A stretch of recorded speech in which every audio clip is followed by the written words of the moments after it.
juste un frère et une sœur qui jasent de finances en buvant du café.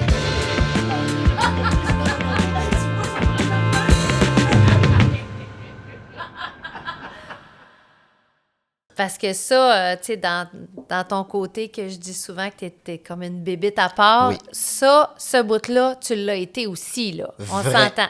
T'étais comme le whiz kid que tu parles depuis tantôt, là. Oui. T'es un geek à part entière. Donc, ce que t'as développé, je te laisse l'expliquer. Je le suis et je Oui. l'assume Oui, absolument. pleinement. Donc, De toute façon, c'est pas négatif. non, exactement. À un moment donné, alors, c'était rendu populaire ce genre de statistiques avancées dans le baseball. Ouais. Mais évidemment, on l'a dit, les expos étaient partis depuis 2006. Ça veut dire que ça ne s'était jamais appliqué à eux du temps où on les avait. Ouais. Mais des statistiques, c'est toujours possible de les appliquer à rebours, là. Bien sûr. Ce livre de Bill James, là, il fait son analyse là-dedans de Babe Ruth, de Mickey Oh oui. Mantle, Ben de Stan Musial, de Jackie Robinson, de tout le monde, là. Alors, j'ai décidé d'aller revoir l'histoire des expos. Fait que c'est comme ça que ça a commencé, mon affaire. Retourner voir, refaire l'histoire des expos, mais sous l'angle des nouvelles statistiques, et non comment on les a vues à l'époque. Et là, quand je suis arrivé avec certaines conclusions qui pouvaient être surprenantes, dont celle qui était les expos de Carter, c'est 3 joueurs. Donc, à l'époque, des journalistes sportifs, entre autres, aimaient bien nous dire que Rodney Scott était excellent, puis que Larry Parrish, moi, j'ai démontré avec les nouvelles stats que ces joueurs-là, ça valait pas grand-chose. OK. Fait que j'avais commencé à publier ça sur Facebook. J'avais simplement créé une page qui s'appelle Expo Sabermetric, Oui.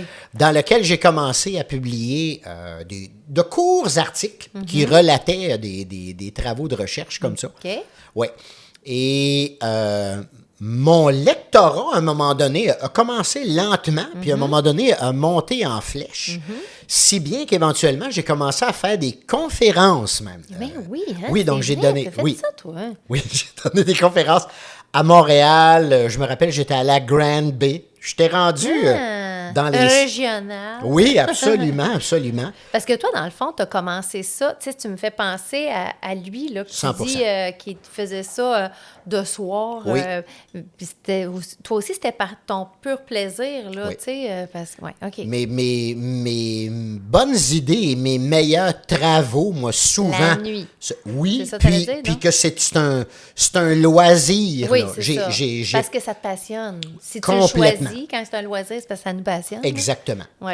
Et donc, au départ, j'étais vraiment dans les statistiques. Et là, à un moment donné, ça, c'était en 2018. On commençait beaucoup à reparler à ce moment-là de la 2018, possibilité ok. de ramener les Oh, expos. ok, oui, oui, oui, avec oui. Stephen Bronfman, qui en aurait été le propriétaire. Le fils de Ah, Charles ouais, hein?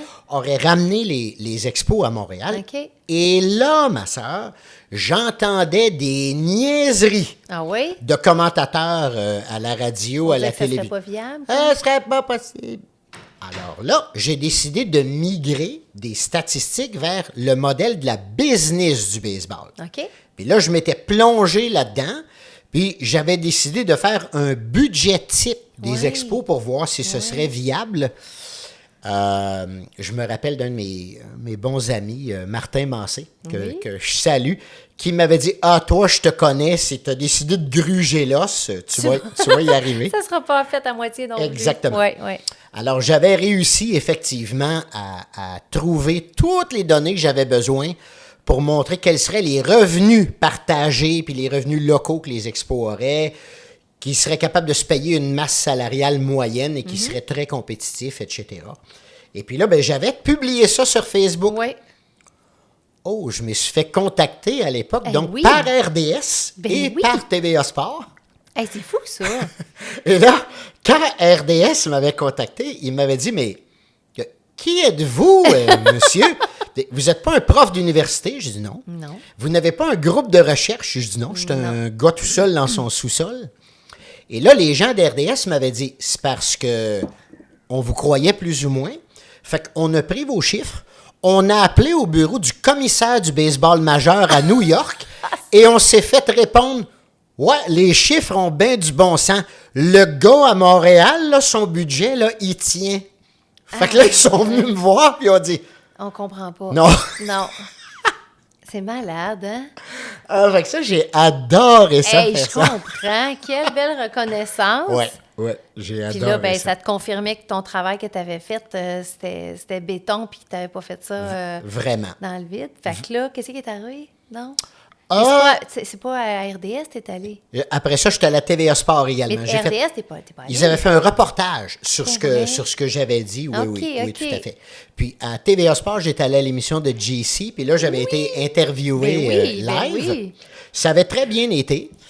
Mais après ça, ça avait pas, il n'y avait pas donné eu de suite, c'est Ok. ça. Puis après ça, moi, j'avais continué à publier quelques affaires, mais éventuellement, j'ai comme senti que j'avais publié ce que j'avais à Ouais. faire là, OK, à OK. l'époque. Puis donc, j'ai abandonné ça. Mais donc, toi, t'évaluais que s'il y avait eu un retour des expos, de la façon que ça s'était présenté, là, Ouais. avec les acheteurs potentiels, tout ça, toi, tu démontrais que ça aurait pu être viable. Et parce qu'il y a beaucoup de revenus qui sont partagés au baseball, beaucoup plus qu'on le pense. Donc, OK. les clubs riches envoient beaucoup d'argent aux clubs pauvres. OK. Il y a une forme de parité comme ça là, dans les partages des revenus. Ça fait longtemps que c'est comme ça? Oui, OK. oui. Puis, mais il y a de plus en plus d'argent dans le pot, là, au fur et à mesure que il y a une croissance dans, Ouais. dans les revenus du baseball. Là. Ouais. Donc, c'est toujours le cas. OK. Et la révolution Moneyball, effectivement, aurait aidé aux Ouais. expos. Donc, même si on avait une masse salariale moyenne, Mm-hmm. on aurait été capable d'être très compétitif sur le terrain. OK. Ouais, Puis notre histoire de notre stade, ouais. dans ce stade-là, Oui, OK. alors ça aussi, effectivement, il y avait différents scénarios. On s'enlignait vers des possibilités d'avoir un stade à 40 000 sièges, là, pas 60 000 comme le stade olympique. Là. OK, mais donc un autre stade. Oui, oui, oui, qui devait être construit juste ici au Bassin-Pie. Là. On Ah on ouais, le hein? voit de mon appartement, là, OK. où ça aurait été. OK, mais dans le scénario, il n'y avait même pas la possibilité du stade actuel.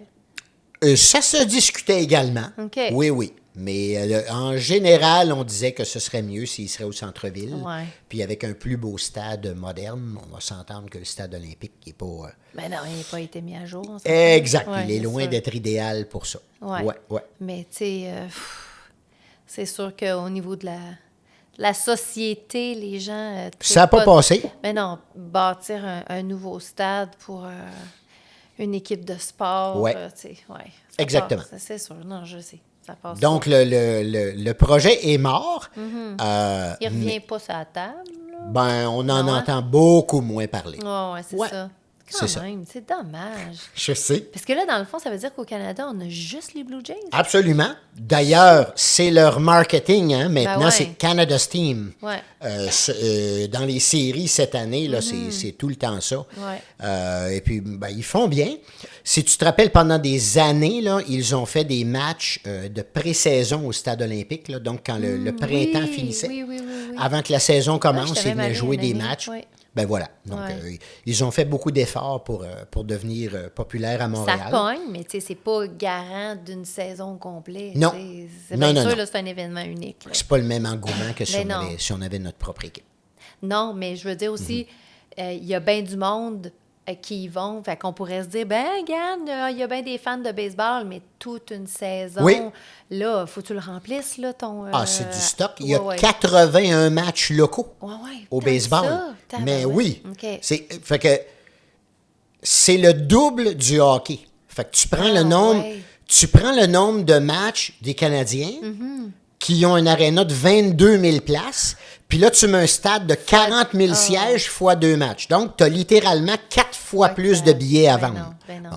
Fait qu'évidemment, mais tu survis très bien si ton stade est rempli à moitié. Là. OK. Oui, oui, absolument. Ça, tu fais tes frais puis tu n'as pas de problème. Là. Ouais, ouais. Mais c'est sûr que c'est un autre modèle d'affaires. Là. Puis il reste que notre sport, c'est quand même le hockey, là. Ah, complètement. Tu sais, fait que, ouais, Complètement. c'est ça. Ça, c'est sûr. Oui. Mais donc, ton évaluation d'une business, Oui. tu sais, Parce que là, en investissement, tu fais ça, là, C'est des évaluations de business. Là. C'est exactement où là je voulais en venir, en fait. C'est que remonte un coup qu'on a parlé que j'étais le whiz kid Oui. qui avait appliqué les statistiques puis qui avait craqué le modèle d'affaires du baseball. C'est pas bien compliqué. Quand je m'y suis mis à me consacrer vraiment à presque temps plein au départ, puis à temps plein maintenant en bourse, là, depuis quelques années, c'est le même genre d'habileté. C'est le même type d'analyse que je fais, de dénicher de la valeur, etc. Puis, donc, je veux toujours aller beaucoup plus loin que ce qui est connu, que ce qui est enseigné. Je fais un Bill James de moi-même quand j'analyse des entreprises. Donc, je crée mes propres mesures à l'occasion. Mes stats, c'est bien dit, exactement. Où je suis capable d'arriver avec des... Quand tu croises des chiffres. Carrément, absolument. Oui, tu fais bien de le dire. Je sais que tu fais ça souvent. Oui, c'est ça. Fait qu'au départ, j'enligne un paquet de données brutes qui, elles, sont publiques. Là. Mais après ça, c'est qu'est-ce que j'en fais. Donc ça, c'est mon travail d'analyse. Et puis donc, quand on veut être un bon investisseur, même si, admettons, Warren a raison puis que c'est plus difficile en immobilier, mais peu importe. Ce que je veux dire, c'est que peu importe le domaine dans lequel on investit, si on veut être un bon investisseur, le travail qu'on a à faire, c'est toujours de dénicher de la valeur cachée. Et donc, en quelque part, c'est ce genre de travail d'analyse qu'on a à faire, à prendre beaucoup de données, à commencer par prendre celles qui sont connues, puis après ça, voir, bien, est-ce qu'elles sont vraiment performantes? Est-ce qu'elles expliquent? Puis si tu me demandes, admettons, bien, comment je fais ça? L'avenir n'est pas connu, mais le passé, oui. Bon, fait que, il y a toutes sortes de moyens d'aller vérifier. Fait que, par exemple, on arrive avec un nouvel indicateur, puis on est capable de dire, l'exercice que j'ai fait des expos, là, que j'ai revu leur histoire, je peux faire exactement la même chose. Je prends un indicateur qui m'apparaît être plus ou moins valide, un indicateur qui est déjà connu, puis je commence à dire, je vais reculer de 20 ans avec cette entreprise-là, puis à partir d'il y a 20 ans, je vais remonter dans le temps, puis je vais voir jusqu'à quel point ça nous donnait vraiment une bonne idée de ce qui allait s'en venir. Ah, ouais, OK. Il y a 20 ans, on ne connaissait pas l'avenir, mais moi, aujourd'hui, je connais l'avenir de la personne d'il y a 20 ans. Oui, oui. Ah Ça fait ah! du sens, ouais. Fait qu'on peut commencer à l'appliquer. Puis une autre façon que je fais quelque chose de similaire aussi, puis qui est très utile, c'est d'aller relire les lettres aux actionnaires, parce que souvent les entreprises, dans leur rapport annuel, mais oui, et elles nous disent ce qu'elles entendent faire. Ouais. Donc, dans la prochaine année, surtout, mais des fois, ils vont nous parler d'un plan de 5 ans, admettons. Que tu remontes à 2005, puis ils te disent, d'ici 2010, on va investir tant de centaines de millions dans ça, et on estime que ça va nous donner une croissance de 6% composée par année, et que donc nos cash flows dans 5 ans vont être de tant. Bon, mais quand ils l'ont écrit, on ne le savait pas encore. Mais moi, aujourd'hui, oui, je peux le voir. Fait que, premièrement, je peux me faire un jugement sur l'entreprise, les dirigeants, là. Les deux, exactement. Sur l'entreprise, sur les dirigeants, est-ce qu'ils avaient une bonne compréhension de ce qu'ils étaient capables de faire avec cette entreprise-là? Est-ce que leur projection était bonne? Oui. Et puis... Leur intégrité aussi, s'ils annoncent quelque chose. Merci, j'allais y arriver à ça aussi, parce que souvent, ça nous permet de voir que il y a des dirigeants qui, dans leur lettre aux actionnaires, c'est un pitch de vente. Versus, il y en a d'autres, on voit bien que ça colle à la réalité. Fait qu'on est capable aussi d'aller voir qu'est-ce que ça a donné dans le temps. Et en même temps, donc, j'ai dit, lettre aux actionnaires, j'ai pris un indicateur qui existe et je m'en vais voir s'il s'applique bien. Qu'en est-il de quand moi, j'arrive avec un indicateur de mon cru? Je croise des données et j'estime que je viens d'arriver avec toute une idée, moi, là. Je me lance pas tout de suite, là.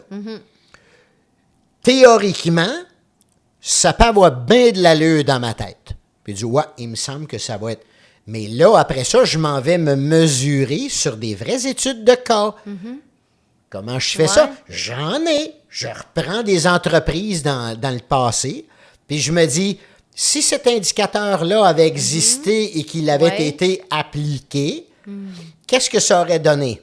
Puis ça me donne une bonne indication, surtout si j'en prends plusieurs. Fait qu'en général, je vais prendre plusieurs entreprises, puis je fais exprès, je vais les prendre dans des domaines différents. Parce que des fois, mon indicateur, il pourrait être très utile. Ça se comporte pas de la même façon. Exact. Il peut être très utile en techno, puis il est pourri dans les mines.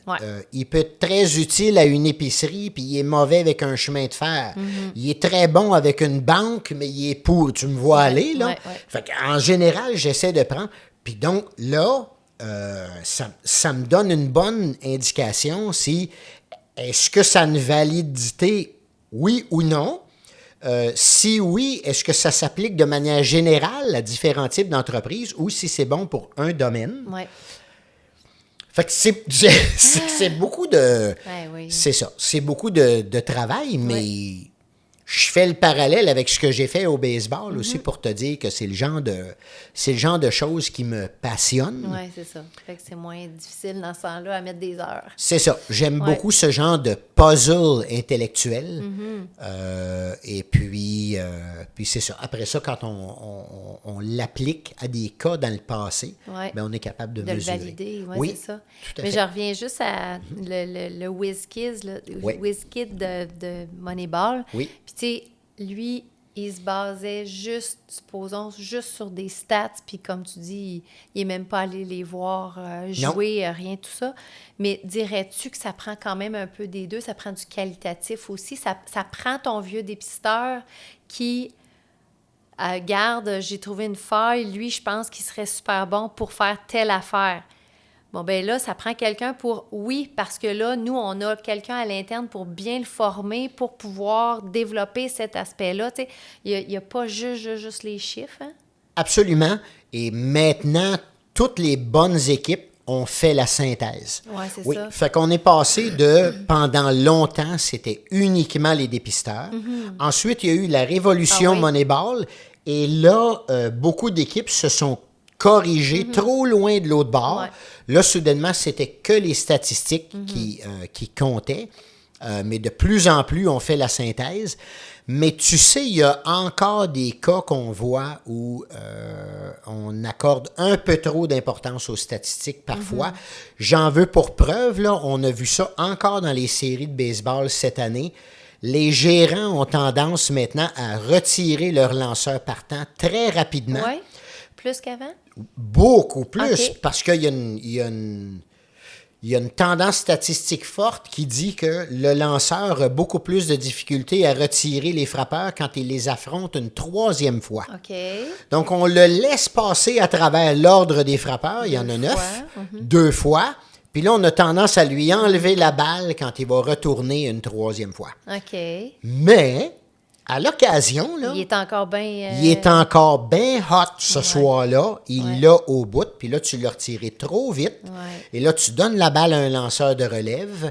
Et là, lui, il se fait frapper. Puis là, il est trop tard. Tu ne peux pas ramener ton lanceur partant. Ton lanceur de relève, il n'est pas habitué de lancer si longtemps que ça, parce que des fois, il en reste ben là, ça veut dire que tu vas en utiliser plusieurs. Ah oui, OK, carrément. Ça, c'est une autre affaire. Okay, on utilise ton deuxième, troisième. Absolument. On utilise beaucoup plus de releveurs maintenant qu'on utilise. Mais c'est ça, l'aspect humain, faut le garder. T'sais. Ben, ça revient quasiment à dire que ce qu'on a parlé dans ton analyse d'entreprise, de regarder aussi... l'intégrité des dirigeants, puis que s'ils comprennent bien. Tu sais, si tu te fies juste aux chiffres, c'est quelque chose, mais quand tu rajoutes l'aspect qualitatif, bien là, tu as le meilleur des deux mondes. Tu as 100% raison. Donc, du travail uniquement quantitatif, là, il y en a qui font ça. Là. Il y a des firmes, d'ailleurs, on les appelle des quants. Quantitative. C'est ça que ça veut dire. Eux autres, ce qu'ils font, c'est cruncher des grosses bases de données. C'est ça. Mais tu vois, moi, dans mon travail, puis ce que beaucoup d'investisseurs, des value investors, là, ont fait les deux. Donc, on regarde des statistiques, mais après ça, on fait des études de cas. Là. C'est ça. Fait que moi, des fois, il y a une entreprise qui m'intéresse, là, puis là, je l'analyse en détail, celle-là, puis notamment en lisant les mots des lettres, mais je vais écouter des entrevues avec les dirigeants, donc je fais quand même un travail qualitatif comme ça, puis ça, souvent, j'y mets beaucoup de temps, là. Ah ouais, hein? Oui. Des fois, les chiffres, c'est assez rapide de cruncher ça. OK. Mais le travail de qualité en profondeur, ça Ouais. prend quelques semaines, voire quelques mois. Aïe, aïe, aïe. Ouais. OK. La fameuse entreprise, que là, c'est la 3e fois que je la nomme, Discovery Silver. Oui. Surtout comme elle est encore au stade junior.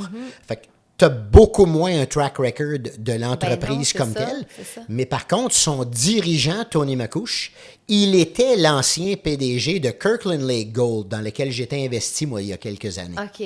Fait que je regarde aussi ce qu'il a fait là à l'époque, puis j'essaie de voir si ça s'applique maintenant. Wow, Fait OK, que ça, OK. c'est tout du travail qualitatif là, Ouais, qui vient s'ajouter. C'est bien important à Oui, faire. absolument.